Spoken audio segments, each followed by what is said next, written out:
नमस्कार बेटा लोग, तो कैसे हैं आप सब अच्छा चल रहा है। ये आपका दोस्त राजेश सिंह आ गया फिर से एक नया वीडियो लेके।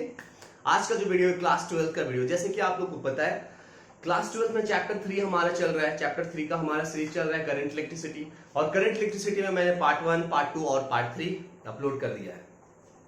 सो आज मैं पार्ट 4 लेके आया हूं। ये जो पार्ट 4 है वो है combination of resistors. Topic interesting है कि रेसिस्टर्स को हम कैसे कैसे कंबाइन कर सकते हैं। तो बेसिकली आपको पता है कि रेसिस्टर्स को कंबाइन करने का सिर्फ 2 तरीका है। तो अगर नए हो तो सब्सक्राइब करो, पुराने हो तो लाइक करो, जो करना है करो, बट पढ़ाई जरूर करो। तो चलिए स्टार्ट करते हैं बिना किसी देरी के। तो रेसिस्टर्स को कंबाइन करने का बेसिकली हमारे पास सिर्फ 2 तरीका होता है। एक सीरीज कॉम्बिनेशन।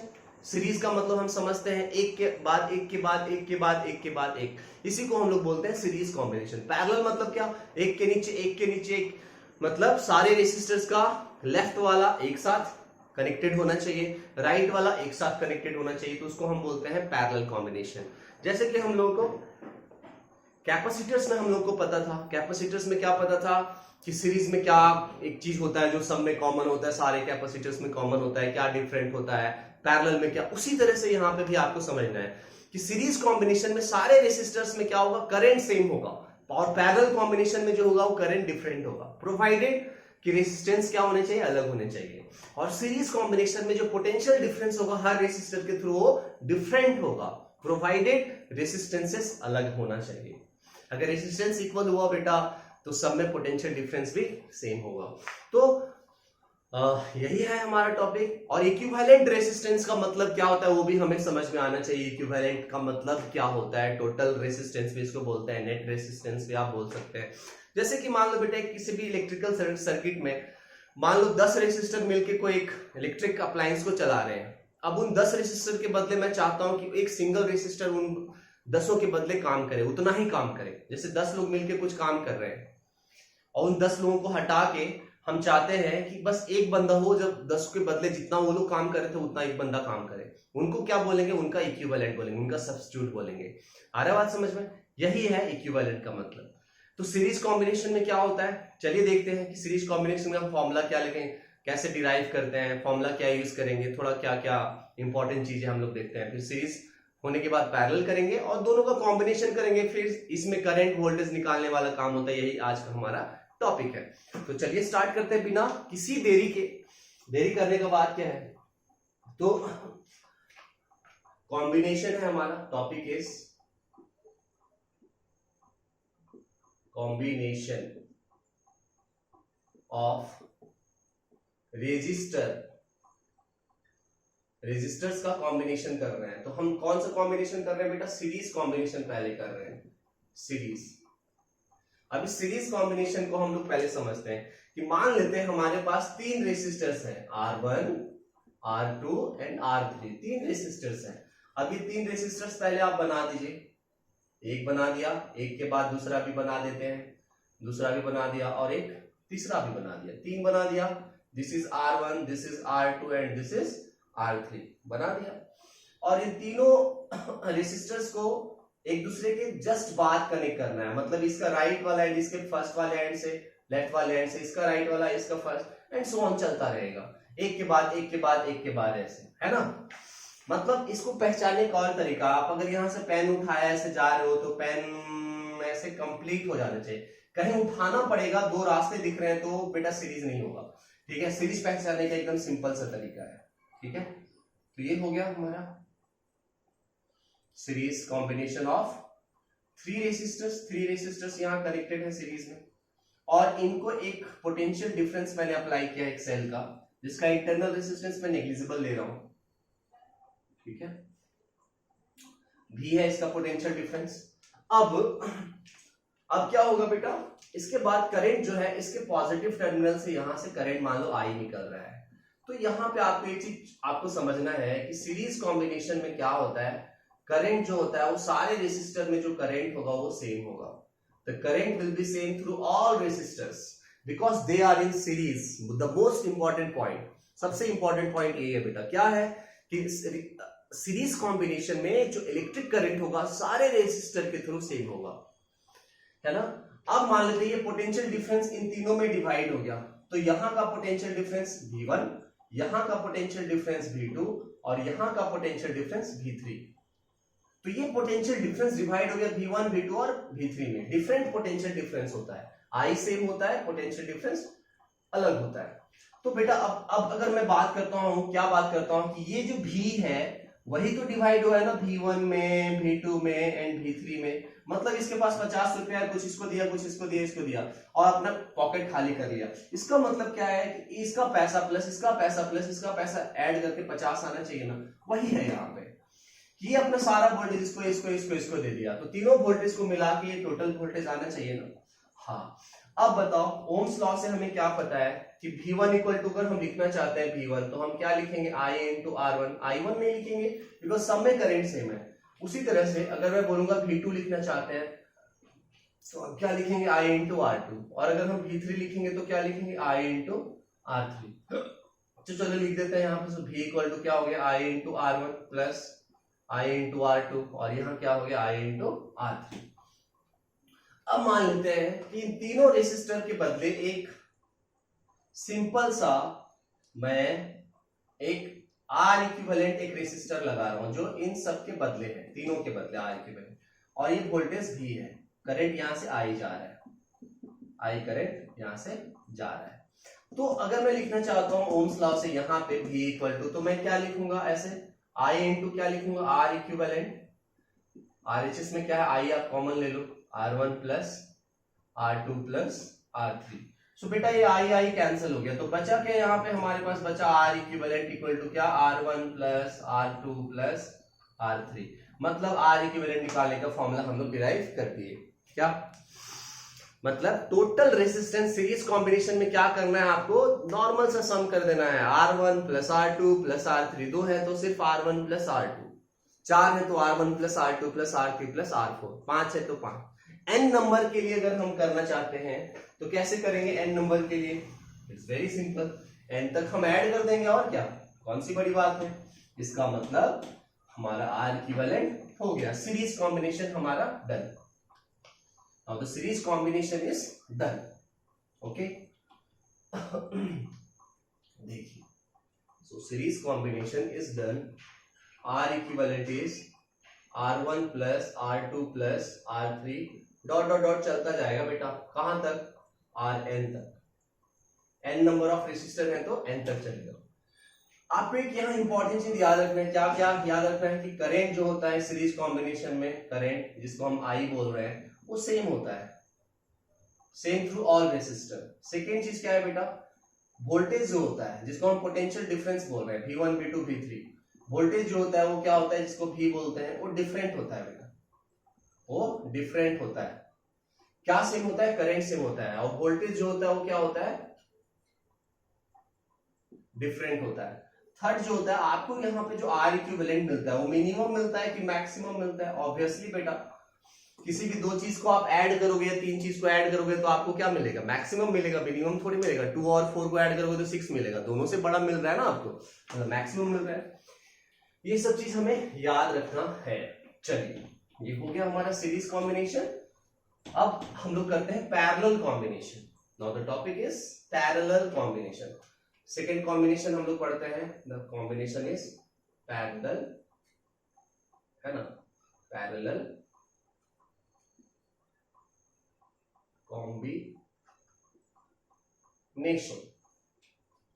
Parallel combination. अब ये पैरेलल कॉम्बिनेशन क्या है बेटा, मान लेते हैं फिर से हमारे पास तीन रेसिस्टर्स हैं, R1 R2 R3, तीन रेसिस्टर्स हैं।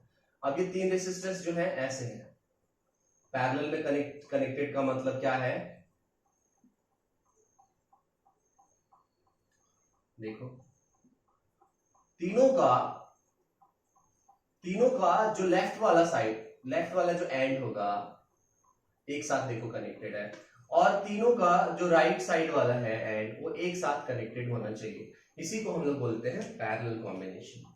और इस पैरेलल कॉम्बिनेशन में मान लेते हैं एक बैटरी कनेक्ट हमने कर दिया है जिसका पोटेंशियल डिफरेंस क्या है, V है। इस बैटरी का पोटेंशियल डिफरेंस जो है वो V है। दिस इज R1, ये वाला है R2 और ये वाला है R3। अब आप करंट कहां से निकालोगे, इसके पॉजिटिव टर्मिनल से आप करंट निकालते हो हमेशा, किसी भी सेल के पॉजिटिव टर्मिनल से आप करंट निकालते हो। तो ये करंट मान लो यहां से आई निकला, आई करंट निकला, यहां पहुंचा आई करंट, तो इसको तीन रास्ते दिखे, इधर कुछ चला गया I1, इधर कुछ चला गया I2 और इधर कुछ चला गया I3। यहां तक I1 I2 I3 तीनों मिलके फिर से क्या हो गया, I हो गया। इसका मतलब ये I डिवाइड हो गया तीन पार्ट में। इसका मतलब क्या हो गया, आप जंक्शन रूल में आगे पढ़ोगे किरचॉफ्स का कि I equal to I1 plus I2 plus I3, incoming current equal to outgoing current. ठीक है, अब ये तीनों करंट को आपने सम कर दिया तो क्या हो गया, ये टोटल करंट आपको मिल गया। ठीक है, अब देखते हैं यहाँ पे I1 की जगह पे हम क्या लिखेंगे। एक चीज आपको समझ में आना चाहिए पैरेलल कॉम्बिनेशन में कि क्या सेम रहेगा, वोल्टेज सेम रहेगा बेटा। वोल्टेज सारे रेसिस्टर के थ्रू जो होगा वो सेम होगा। मतलब यहाँ का जो वोल्टेज यहाँ V है तो यहाँ भी वोल्टेज जो होगा वो V होगा, यहाँ पे भी वोल्टेज V होगा और यहाँ पे भी जो वोल्टेज होगा वो V होगा, सबके थ्रू वोल्टेज V होगा। तो ओम्स लॉ अगर आप देखते हो बेटा यहाँ पे, सो आप क्या देखते हो, फर्स्ट वाले रेसिस्टर के थ्रू R1 के through, so V equal to आप क्या लिखते हो, I1 इंटू R1। तो बताओ I1 आप क्या लिखोगे, V बाय R1 लिखोगे कि नहीं। उसी तरह से बताओ I2 आप क्या लिखोगे, V बाय R2 लिखोगे कि नहीं, और I3 क्या लिखोगे, V बाय R3 लिखोगे। तो टोटल करंट अगर हमें यहाँ लिखना है, यहाँ पे मान लेते हैं I1 के प्लेस पे हम लिखेंगे V बाय R1, I2 के प्लेस पे क्या लिखेंगे, V बाय R2, I3 के प्लेस पे क्या लिखेंगे, V बाय R3, और I के प्लेस पे क्या लिखेंगे।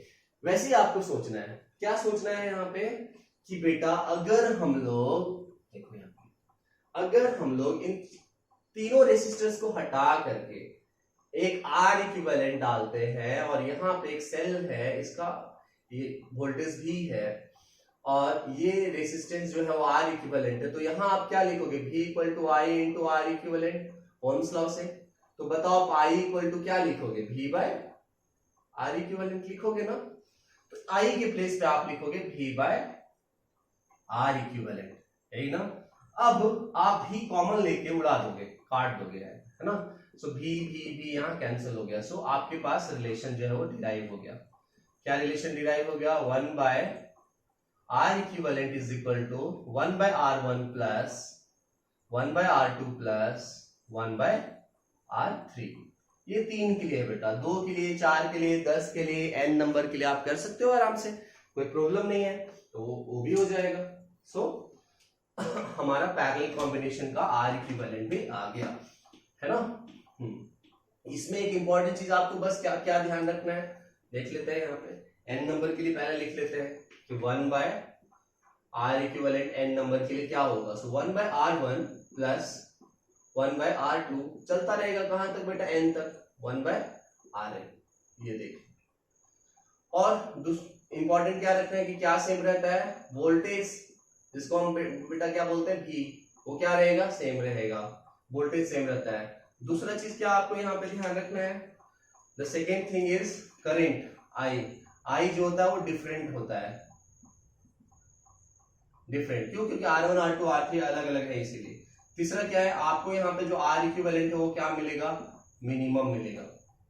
फोर्थ में एक इंपॉर्टेंट चीज आपको याद रखना है, क्या, अगर आपके पास 2 रेसिस्टर है बेटा, है ना, 2 रेसिस्टर है और ये दोनों जो है पैरेलल में है, ऐसे 2 रेसिस्टर है और दोनों यहाँ पे पैरेलल में है, this is R1 and this is R2।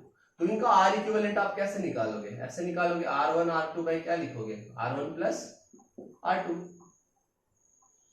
है ना। कैसे आया ये फॉर्मूला, आप ऐसे करोगे, सिंपली ये ज्यादा यूज होता है जब R1 R2 2 रेसिस्टर यहाँ पे सीरीज में होते हैं, पैरेलल में होते हैं। तो कैसे आया, 1 बाय R इक्विवेलेंट तो आप नॉर्मली फॉर्मूला यूज कर ही सकते हो, 1 by R1 plus 1 by R2, है ना। इसको आप पूरा सॉल्व करोगे तो यही आएगा, R equivalent is R1 R2 by R1 plus R2, ये ज्यादा यूज होता है। और एक और चीज होता है, अगर आपके पास इक्वल रेसिस्टर्स है पैरेलल में, है ना, मान लो 4 मान लेते हैं इक्वल रेसिस्टर्स है, इक्वल रेजिस्टेंस है जिसका रेजिस्टेंस है बेटा R, तो इसका R इक्विवेलेंट अगर आपको निकालना है तो आप लिखोगे R बाय 4। मतलब इक्वल रेजिस्टेंस अगर रहेगा बेटा, तो इक्विवेलेंट रेजिस्टेंस अगर आपको निकालना है तो आप कैसे निकालोगे, पैरेलल कॉम्बिनेशन में आप क्या लिखोगे, ऐसे लिखोगे directly, R equivalent is R by number, कितना नंबर में है, 2 है तो 2। जैसे मैं आपको एग्जांपल दे रहा हूं यहाँ पे, देखो ऐसे एक एग्जांपल दिया, लाइक ये है मान लो बेटा 4 ओम और ये है 4 ओम, ठीक है।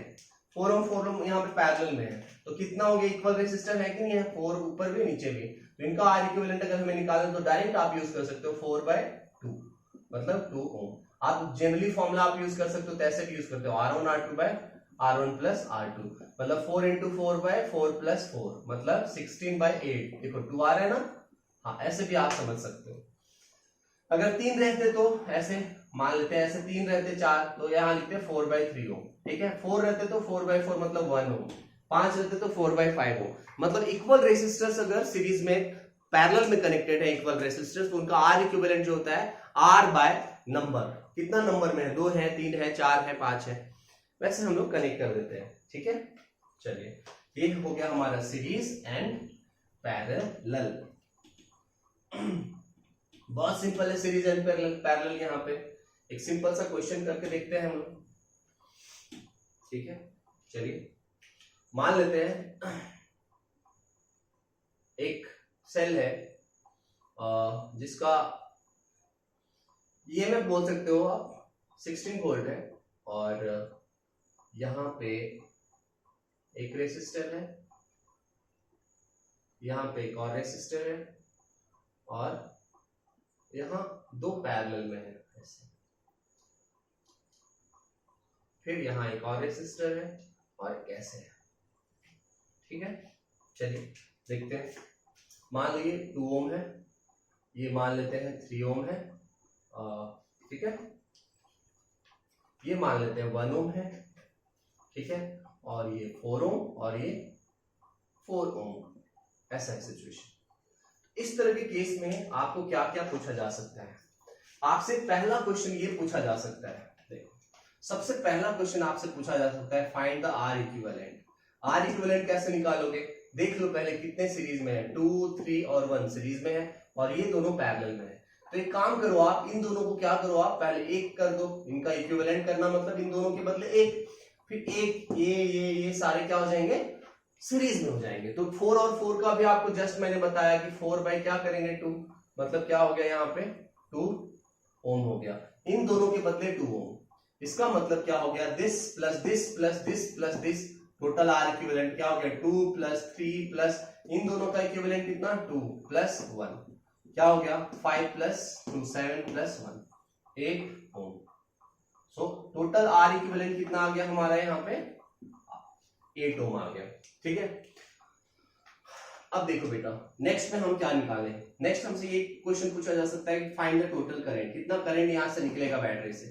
सो आई इक्वल टू हम सीधा लिखेंगे V by R equivalent, V है कितना 16, 8 आर इक्विवेलेंट 8, तो कितना एम्पियर का करंट निकलेगा यहां से 2 एम्पियर का, तो ये 2 एम्पियर इसके थ्रू भी जाएगा, इसके थ्रू भी जाएगा, इन दोनों का जो इक्विवेलेंट है इसके थ्रू भी जाएगा, यहां तक 2 एम्पियर, ऊपर नीचे सेम रेसिस्टेंस है बेटा, तो यहाँ आप 1 एम्पियर भेज दो, यहाँ आप 1 एम्पियर भेज दो, क्यों, क्योंकि अगर सेम रेसिस्टेंस होते हैं ऊपर नीचे तो करंट इक्वल डिवाइड होता है, आ रहा है बात समझ में, तो ऊपर भी 1 नीचे भी 1, यहाँ से 1 एम्पियर और यहाँ से फिर 1 एम्पियर आके फिर वापस ऐसे करंट डिवीजन हो गया। अब हमसे पूछ सकता है कि वोल्टेज सबके थ्रू निकालो, तो चलो सबके थ्रू हम वोल्टेज निकालते हैं, इसके थ्रू हम वोल्टेज निकालते हैं, मान लेते हैं, तो वोल्टेज कितना होगा V equal to I R लिखते हैं, तो I कितना है यहाँ पे 2 है, R कितना है 2 है, तो कितना हो गया 4 वोल्ट हो गया।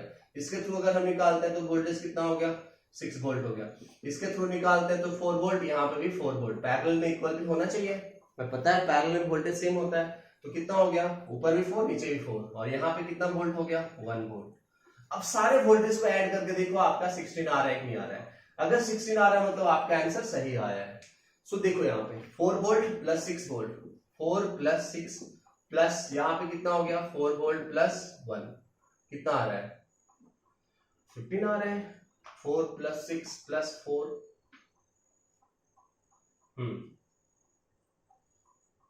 ओके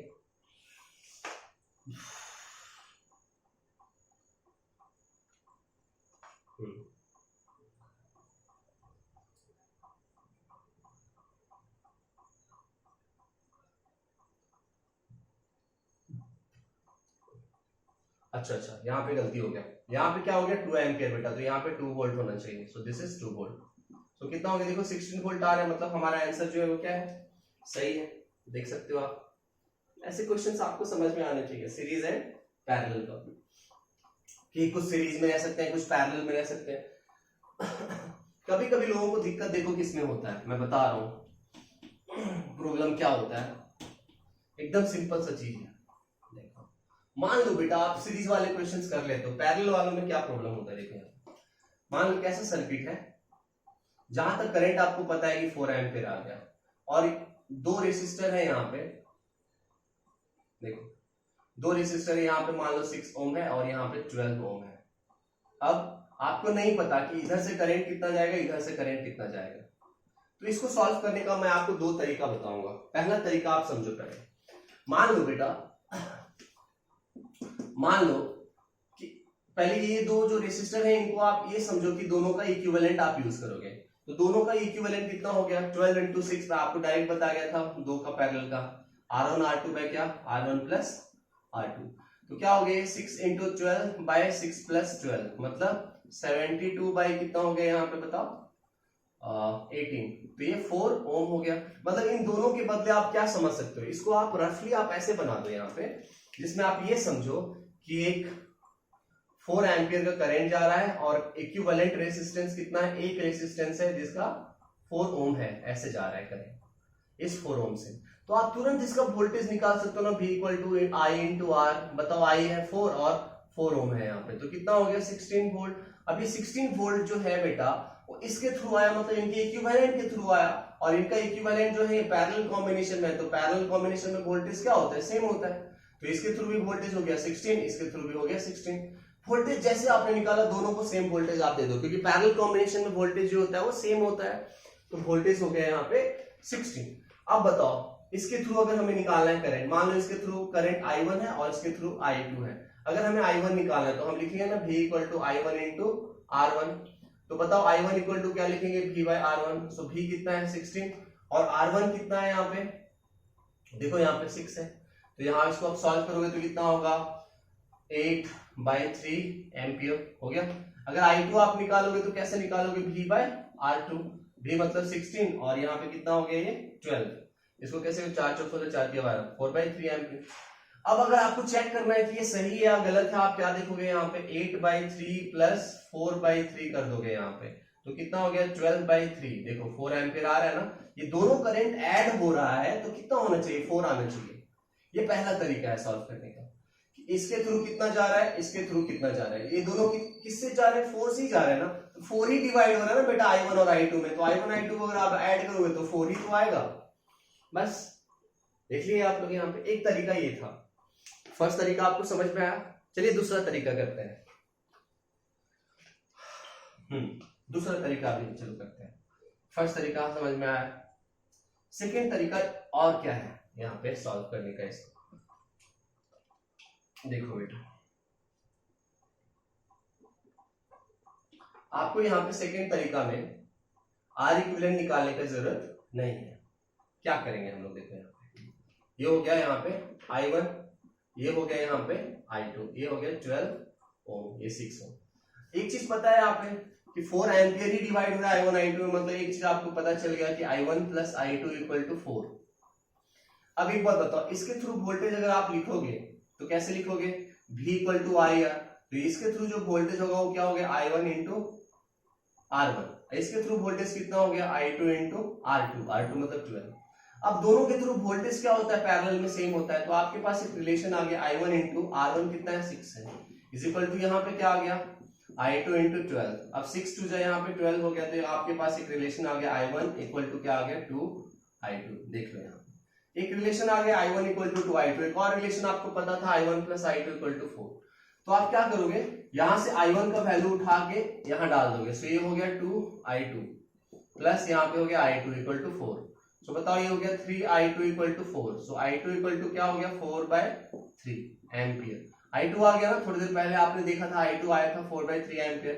अब I1 निकालना है, तो I1 की कैसे निकालेंगे बेटा, I1 है 2I2 मतलब 2 इंटू 4/3 मतलब 8/3 एम्पियर।